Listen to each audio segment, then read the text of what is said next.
Hello everyone, welcome to star IQ. Star IQ के video platform पे आप सभी का बहुत बहुत स्वागत है।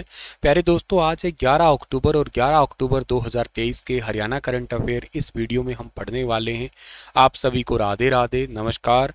और अगर आपने अभी तक स्टार आईक्यू यूट्यूब चैनल को सब्सक्राइब नहीं किया है तो कर लेना। स्टार आईक्यू नाम से टेलीग्राम चैनल भी है, आप उसे भी ज्वाइन कर सकते हैं। और अगर आप जस्ट फॉर रिवीजन के लिए लेना चाहते हैं बैच, तो 150 रुपये का बैच है, स्टार आईक्यू एप्लीकेशन पे मिल जाएगा आपको। और टीजीटी पंजाबी की तैयारी कर रहे हैं तो उसके लिए भी स्टार आईक्यू एप्लीकेशन पे बैच अवेलेबल है।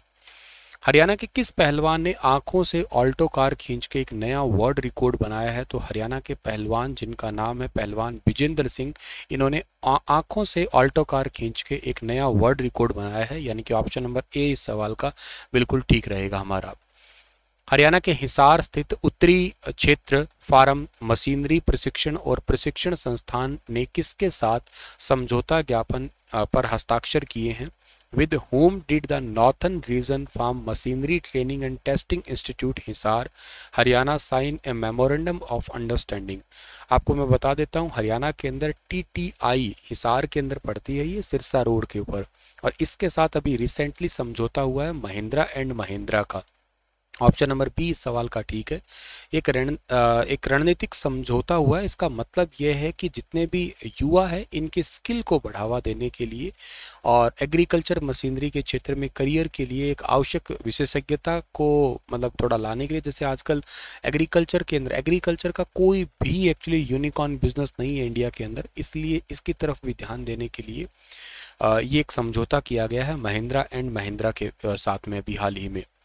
इसमें बेसिकली होगा क्या, इसके साथ में जो ना जैसे कि स्किल डेवलपमेंट के कार्यक्रम होंगे, इसके साथ साथ न्यू टेक्नोलॉजी की सुविधा भी महिंद्रा के द्वारा दी जाएगी। नई नई लैब है, लैब के साथ में लैब में कैसे काम, नई टेक्नोलॉजी, नए डिज़ाइन, नए सिलेबस, इन सभी पे काम करवाया जाएगा।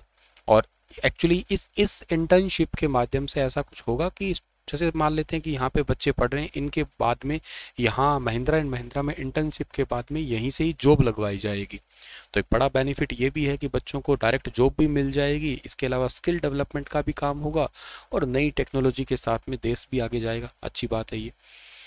केंद्रीय मृदा एवं लवणता अनुसंधान संस्थान करनाल ने किस फसल की नई 3 किस्में इजाद की है? Central soil and salinity research institute, जो CSSRI करनाल में पड़ता है, इन्होंने अभी रिसेंटली 3 वैरायटी रिसर्च की है और इन्वेंट किया है। ये 3 वैरायटी किसकी है? ये तीनों वैरायटी है सरसों की, मस्टर्ड की। हरियाणा के अंदर दक्षिण हरियाणा का जो क्षेत्र है, महेंद्रगढ़ वाला, रेवाड़ी वाला, नूह है, इसके अलावा हिसार हुआ है, इन जिलों के अंदर सरसों भरपूर मात्रा में होती है। और यहाँ के जो निदेशक है डॉक्टर जोगेंद्र सिंह, इन्होंने सरसों की नई 3 किस्मों के बीज किसानों को 2024 में उपलब्ध करवाने की बात कही है। सरसों की फसल अब थोड़ा सा ज़्यादा अच्छे तरीके से पैदावार ले सकते हैं। जो पहले दाना क्या कई बार आधा पड़ जाता था या दाना हल्का होता था, सूख जाता था, अब वो वाली प्रकार की प्रॉब्लम अब नहीं रहेगी। हरियाणा और पंजाब के कुछ हिस्से के साथ साथ खास तौर पे उत्तर प्रदेश के इटावा, हरदोई, प्रतापगढ़, कौशाम्बी, अवध क्षेत्र, लखनऊ, कानपुर, ये एक बहुत बड़ा भूभाग, अक्षारीय भाग है और जहाँ पे सरसों की पैदावार होती ही नहीं है। तो जहाँ पे लवण ज़्यादा है या सैलिनिटी ज़्यादा है, वहाँ पे अब सरसों की फसल हो सकेगी। ये 3 जो अक्षारीय किस्में हैं वो है CS61, 62 और 64। ये 3 नई किस्में हैं और ये बेसिकली सोडिक यानी कि क्षारीय भूमि की, जहाँ पे लवणता ज़्यादा सेम वाली या लूनी वाली ज़मीन है ना, वहाँ पे ये किस्म अच्छे तरीके से हो सकेगी। तीसरी किस्म जो CS64 है, इसको केंद्रीय कृषि विमोचन समिति ने रिलीज भी कर दिया है फाइनली ये भी। तो फिलहाल ये यूपी हरियाणा में इन किस्मों को 2024 से किसानों को उपलब्ध करवा दिया जाएगा। सो ये इंपॉर्टेंट है। और इससे बेनिफिट क्या होगा? इससे बेनिफिट है ज़्यादा पैदावार होगी। नई किस्मों की पैदावार 27 से 29 क्विंटल प्रति हेक्टेयर होगी और जो सोडिक क्षेत्र में 21 से 23 क्विंटल तक प्रति हेक्टेयर हो सकती है। मतलब ऐसा नहीं कि इन किस्मों को नॉर्मल जगह नहीं बोल सकते, नॉर्मल जगह पे ज़्यादा पैदावार है। इनमें तेल की मात्रा भी 41% होगी और अन्य में 38% होती है ये। और इसके अलावा हरियाणा के अंदर CS56, CS58, 60 ये पहले ही रिलीज की जा चुकी है। ये किस्में ऑलरेडी हरियाणा के किसान या पंजाब के या यूपी के किसान हैं, इनका प्रयोग में भी लाते हैं अभी। तो 3 नई किस्में हैं और इनका 9.4 पीएच मान तक ये सह सकती है। 6.5 से 7.5 तक पीएच मान सामान्य माना जाता है इस सरसों के लिए। लेकिन अगर पीएच देखो, आपको पता है ना, 0 से लेके और 14 तक का पीएच स्केल होता है, बीच में 7 जो होता है वो न्यूट्रल होता है। अब इधर वाला 0 से 7 वाला तो क्या होता है, एसिड होता है, लेकिन इधर वाला बेस होता है। तो आमतौर पे 6.5 से लेके और 7.5 के बीच में सामान्य माना जाता है फसलों के लिए, लगभग सभी फसलों के लिए। लेकिन अगर ये ज़्यादा हो जाता है 9.5 तक लगभग, मतलब 4.5 तक भी पीएच मान बढ़ जाता है, तो ये तीनों किस्में हैं उनको कोई फर्क नहीं पड़ेगा और वहाँ पे पैदावार अच्छी किस्म की हो सकेगी। एटम ऑन व्हील्स अभियान की शुरुआत हरियाणा के किस गांव में की गई है? एटम ऑन व्हील्स अभियान की शुरुआत हरियाणा के गोरखपुर गांव में की गई है। ऑप्शन नंबर बी इस सवाल का बिल्कुल ठीक रहेगा। अभी 5 अक्टूबर 2023 को हरियाणा के फतेहाबाद जिले के गांव गोरखपुर के अंदर अणु परियोजना संयंत्र के से कॉरपोरेशन के परियोजना निदेशक आर.एस. बरवाल ने अभी recently nuclear power corporation of India के द्वारा एक एटम ऑन व्हील इस अभियान की शुरुआत की है। एक्चुअली इस अभियान का मतलब क्या है, लोगों के अंदर ना इस परमाणु ऊर्जा को लेके बहुत तरह की भ्रांतियां फैली हुई है, बहुत प्रकार के मिथ है। तो उन मिथ को दूर करने के लिए एक एटम ऑन व्हील नाम से बस तैयार की गई है। परमाणु ऊर्जा के प्रोडक्शन को लेके उसका फ़ायदा क्या होता है और उसके फ़ायदे से क्या क्या मतलब किस तरीके से फ़ायदा हो सकता है, तो लोगों को ये गांव गांव तक बस जाके लोगों को बताएगी। गांव के ग्रामीणों के जो सवाल हैं उन सवालों के जवाब दी जाएगी। इसमें 3 से 4 सदस्य की टीम भी प्रॉपर रहेगी। और एटम ऑन व्हील अभियान हरियाणा, राजस्थान, एमपी, महाराष्ट्र, गुजरात, आंध्र प्रदेश में चलाया जाएगा। हर राज्य में 4 महीने तक ये अभियान चलेगा और इसमें से हर महीने 60 से 70 गाँवों को कवर किया जाएगा। सबसे पहले फतेहाबाद जिले के 240 गांवों में 4 महीने तक ये बस लोगों को परमाणु ऊर्जा के बारे में जागरूक करेगी। गांव के पंचायत भवन, स्कूल, चिकित्सा केंद्र, सामुदायिक केंद्र, इसके बाहर ये बस खड़ी की जाएगी और इसके बाद बस को हरियाणा के बाद में राजस्थान भेजा जाएगा।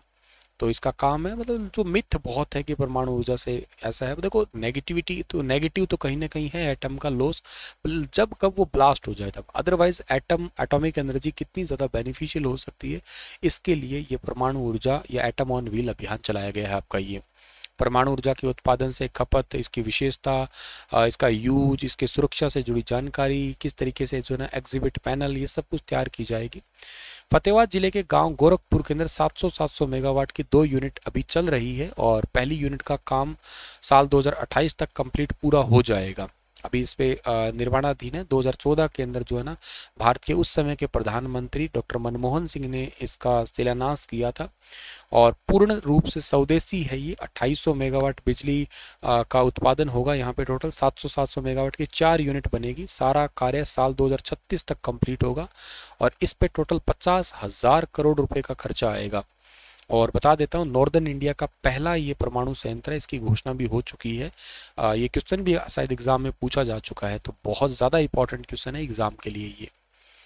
हरियाणा के कितने किसानों को उपराष्ट्रपति ने नई संसद भवन में लजीज व्यंजनों का स्वाद चखने के लिए न्योता दिया है? तो अभी रिसेंटली हमारे भारत के उपराष्ट्रपति जी आए थे हिसार के अंदर 8 तारीख को, और वहाँ पे 50 किसानों को नई संसद भवन का विजिट करने के लिए अभी न्योता दिया है। और कृषि मंत्री जेपी दलाल की अगुवाई में किसानों का एक प्रतिनिधि मंडल हरियाणा की नई संसद भवन के अंदर जाएगा और वहाँ पे हरियाणा के किसान नई नीति निर्माताओं के साथ में जुड़ेंगे, मतलब पूरी कार्रवाई वगैरह को देखेंगे, साथ में खैर खाना पीना तो करना ही है। हरियाणा में रोडवेज बस में अब न्यूनतम किराया कितना होगा? तो एक आज कैबिनेट मीटिंग होने वाली है, उसके अंदर ये रोडवेज बस में कम से कम किराया 5 रुपये किया जाएगा। ए ऑप्शन इस सवाल का ठीक है। ये आज ही के दिन बैठक होने वाली है, कल की न्यूज़ में मैंने इसको पढ़ा है। नगर सुधार मंडल की प्रॉपर्टी में बूथ, बेसमेंट और फर्स्ट फ्लोर बनाने के लिए मंजूरी मिलेगी। राज्य सरकार प्रदेश में सिविल जज जूनियर डिवीजन की भर्ती करेगी। सरकारी विभागों द्वारा खरीदे जाने वाले जमीन के मार्केट रेट तय होंगे। मीडिया कर्मियों की पेंशन बढ़ाने की घोषणा पर भी मोहर लगेगी। ये कैबिनेट बैठक आज होने वाली है। बाकी आपको मैं कल के सेशन में भी इसके जो हाईलाइट होंगे वो आपको शेयर कर दूंगा मैं। एक्चुअली बस में खुले पैसों का झंझट खत्म करने के लिए न्यूनतम किराया 5 रुपये करने जा रही है हरियाणा रोडवेज। चलिए इसी के साथ ये सेशन समाप्त होता है। आपके लिए सवाल है कि चीन में एशियाई खेलों में 107 में कुल कितने पदक हरियाणवी खिलाड़ियों ने जीते हैं? बताना इसके बारे में विस्तार से। मिलता हूँ आपको मैं कल की क्लास में, और दिन में सही 11:30 बजे लाइव आना बिल्कुल मत भूलिएगा। आपके लिए बहुत इंपॉर्टेंट सी क्लास होगी, लाइव क्लास दिन में 11:30 बजे, रात को 8:30 बजे और रात को फिर से 11 बजे। तो ये 3 सेशन आप बिल्कुल अटेंड करिएगा। ये है 1 घंटे का सेशन, ये है लगभग 40 से 45 मिनट का सेशन, और ये है 30 मिनट का सेशन। ठीक है, चलिए, थैंक यू सो मच। हंसते रहना, मुस्कुराते रहना, आप लोग अपना ख्याल भी रखना।